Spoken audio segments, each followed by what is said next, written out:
গাজার পরিস্থিতি আবারও অস্থির হয়ে উঠেছে। কয়েক সপ্তাহ ধরে যুদ্ধবিরতি চললেও দুই পক্ষের মধ্যে উত্তেজনা কমেনি। সীমান্তে তৎপরতা, নিয়ন্ত্রণ রেখা নিয়ে বিরোধ আর পারস্পরিক অবিশ্বাস সব মিলিয়ে এলাকা ছিল নাজুক অবস্থায়। এমন সময়েই যুদ্ধবিরতি ভেঙে বুধবার ইসরায়েল গাজায় নতুন করে হামলা চালায়। ইসরায়েলি সেনাবাহিনী জানায়, খান ইউনিসের পূর্ব দিকে তাদের নিয়ন্ত্রিত এলাকায় ফিলিস্তিনি মুক্তিগামী সংগঠনের সদস্যরা গুলি চালায়। এর পরপরই তেল আবিব এটিকে যুদ্ধবিরতি লঙ্ঘন বলে বিমান হামলার সিদ্ধান্ত নেয়। তাদের দাবি, সংগঠনের কয়েকজন কমান্ডারকে টার্গেট করে এসব আক্রমণ চালানো হয়েছে। বিমান হামলায় সবচেয়ে বেশি ক্ষতিগ্রস্ত হয়েছে গাজা সিটির জেইতুন এলাকা।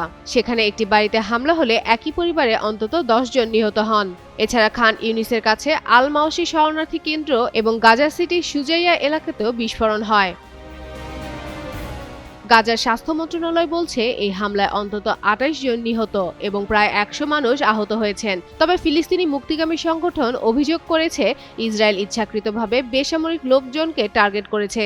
আর ইসরায়েল বলছে, সংগঠনের সদস্যরাই যুদ্ধবিরতি ভেঙেছে এবং তাদের হামলাগুলো ছিল তাৎক্ষণিক হুমকির প্রতিরোধের জন্য। এদিকে এই পাল্টাপাল্টি হামলার বিষয়ে যুক্তরাষ্ট্র বলেছে, শান্তি আলোচনার মধ্যে ফিলিস্তিনি মুক্তিগামী সংগঠনই পরিস্থিতি উত্তপ্ত করে তুলেছে। আর ফিলিস্তিনি পক্ষ থেকে বলা হচ্ছে, যুদ্ধবিরতি শুরু হওয়ার পর থেকেই ইসরায়েল বহুবার শর্ত ভেঙেছে। নতুন এই হামলার ফলে গাজা নিয়ে চলমান মধ্যস্থতা ও শান্তি প্রতিষ্ঠার প্রচেষ্টাও আরও জটিল হয়ে পড়েছে। ফাতেমা ফাতেহ জান, যুগান্তর নিউজ।